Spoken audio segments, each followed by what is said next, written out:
प्रिय विद्यार्थियों नमस्कार। आज हम लोग लघु सिद्धांत कौमुदी के अंतर्गत तिङन्त प्रकरण के अंतर्गत सूत्रों की व्याख्या जो भवादी गण में है उनके विषय में पढ़ेंगे। सूत्र है, कल पढ़ा था उस सूत्र के बाद वर्तमाने लट। वर्तमान क्रियावृते धातो लट स्यात् अटौ इतौ उच्चारण सामर्थ्यात् लस्य न इत्वम भूसत्तायाम। ये वृत्ति है। व्याख्या है एक तरह से संस्कृत में। सूत्र का शब्दार्थ क्या है? वर्तमाने यानी वर्तमान काल में लट लकार होता है। वर्तमाने लट दो शब्द हैं। तो वर्तमान काल की विवक्षा में वर्तमान काल का कथन करना है तो धातु के साथ कौन सा लकार होगा? लट लकार। वर्तमान काल की विवक्षा में धातु के साथ लट लकार का प्रयोग होता है। लट में केवल लट ट हलंत में ल शेष रहता है, क्योंकि अट ल के में जो अ लगा है और ट का जो हलंत है कि इत संज्ञा वो लोप हो जाता है। हलंत्यम सूत्र से लकार की भी इत संज्ञा प्राप्त होती है, परंतु उच्चारण सामर्थ्य के कारण इसकी इत संज्ञा नहीं होती तथा नहीं लोप होता है।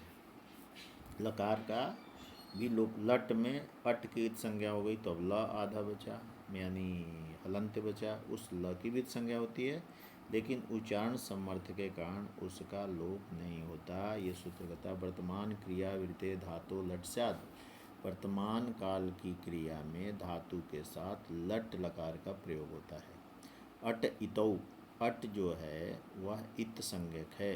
उच्चारण सामर्थ्यात् लस्य अटौ इतौ।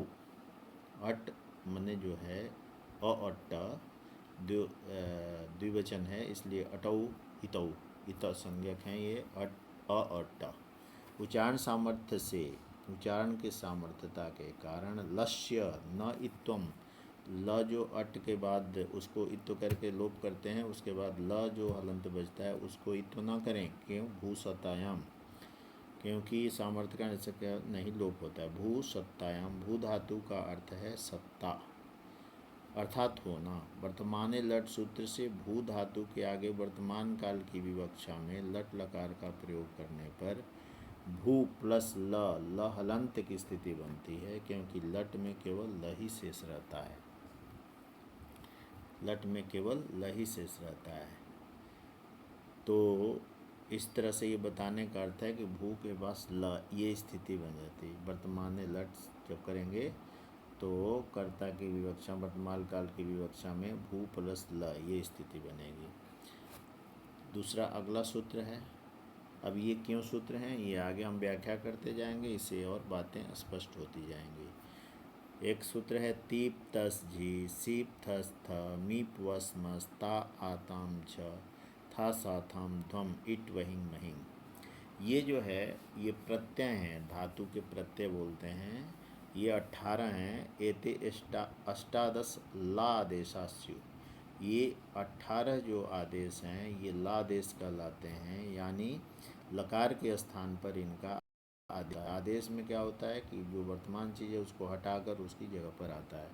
और आगम में क्या होता है? आगम जो पूर्व की जो स्थिति रहती है वहाँ पर वो मतलब वो भी रहता है, बीच में कोई चीज़, जैसे राम और श्याम दो चीज़ें है तो उसके बीच में मोहन को आना है, तो राम और श्याम के बीच में मोहन जो आया तो उसका आगम हुआ। यदि राम की जगह यदि मोहन आ रहा है श्याम की जगह तो श्याम का लोप होगा, वहाँ उसको आदेश कहते हैं समझने के लिए। तो आदेश कह रहा है कि लकार के स्थान पर तीप तस जी सीप थस थ मीप वस मस त आथाम छ था साथाम ध्वम इट वहिंग महिंग, ये 18 आदेश होते हैं। जैसे भू ल, तो भू ल प्रथम पुरुष एक वचन में क्या करेंगे? ल की स्थिति में भू तिप, भू के साथ तिप, तिप में प की संज्ञा और ती के उसका लोप, तो भूति बन जाएगा। फिर उसमें आगे कर्तृशप आदि से और आदेश होंगे जो अगले सूत्र में पढ़ेंगे। अगला सूत्र है, देखें, लह परस्मय पदम। लह परस्मय पदम, ये ध्यान रखना है। ये 18 सूत्र हमें रटने हैं, इसको याद करने हैं। तीप तस जी सीप थस थ मीप वस मस, ये जो है जो प्रत्यय हैं 9 ये प्रश्न पद में चलते हैं और आत्म्य पद में जो चलते हैं मिप वस्मस ता आथाम झ था साथाम ध्वम तिप्तस जी सिप्तस्था मिप वस्मस। और ये यहाँ तक तो प्रश्न पद में चलते हैं ता आताम झ था साथाम ध्वम इट वहिंग महिंग। ये क्रमशः जैसे प्रथम पुरुष में तिप्तस जी, मध्यम पुरुष में सिप्तस्थ, उत्तम पुरुष में मिप वस्मस, ये सब जगह प्रत्यय लगेंगे, सब लकारों में लगेंगे और सब जगह इनके लिए अलग अलग आदेश आएंगे, अलग अलग सूत्र आएंगे। और इसी से ये लकारों के लट लकार के, लिट लकार के, लंग लकार के, लोट लकार के, लीट लकार के ये सारे आदेश हमें प्राप्त हो जाएंगे, यानी धातु रूप की हमें प्राप्ति होती जाएगी एक एक सूत्र। और यानी इस 18 प्रत्ययों में जो धातु के प्रत्यय हैं इनको याद करना, याद रखना, इनका प्रयोग करना हमें बहुत ही आवश्यक है और इनका हमें ध्यान रखना चाहिए। एक सूत्र है आगे लह परस्मय पदम आदेशा परस्मय पद संज्ञा स्यु।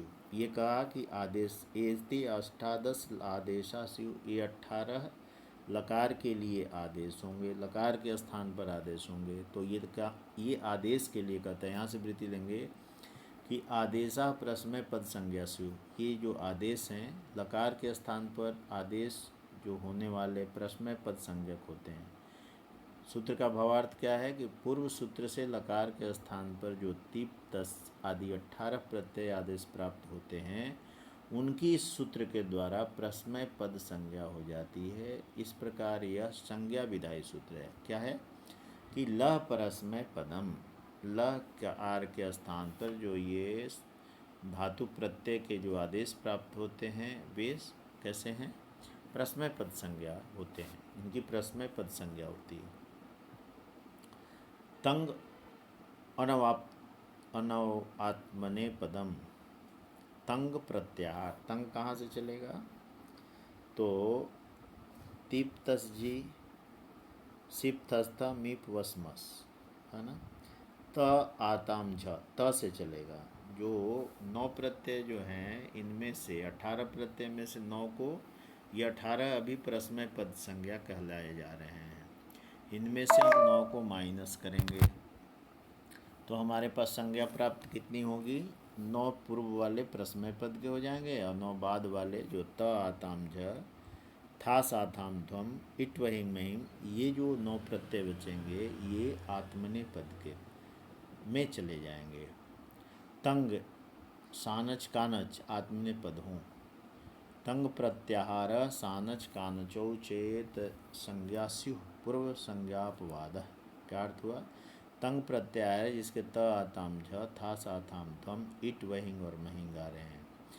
यदि त आताम आदि 9 प्रत्ययों में से कोई भी लकार के स्थान पर होगा अथवा सानच और कानच का विधान किया जाएगा, सत्री सानच आदि का, तो इनकी जगह आत्मने पद संज्ञा होगी। यह भी संज्ञा विधायी सूत्र है। इसमें केवल इतना बताना है कि इनकी त आताम झ जो 18 प्रत्यय हैं ये सब प्रश्मय पद में आ गए, लेकिन उसमें से ये जो शेष 9 हैं बाद वाले 9 इनकी आत्मने पद संज्ञा है। यानी पहले पद के सूत्र के लिए ये दूसरा सूत्र क्या हो गया, एक तरह से कुछ स्पेशलाइज कर रहा है कि इनके 9 जो प्रत्यय हैं बाद वाले त से लेकर के तंग प्रत्याहार यानी त से लेके महिंग तक के ले उनके जो प्रत्यय हैं वो 9 प्रत्यय आत्मने पद संज्ञा होती है उनकी। तो आत्मने पद संज्ञा इसके भी कुछ प्रयोजन हैं, जैसे प्रश्मय पद का क्या प्रयोजन है, आत्मने पद का अगले सूत्रों से भी वो स्पष्ट होते जाएंगे। तो आज इतना ही, अगली क्लास में और इन सूत्रों के बारे में बताएंगे।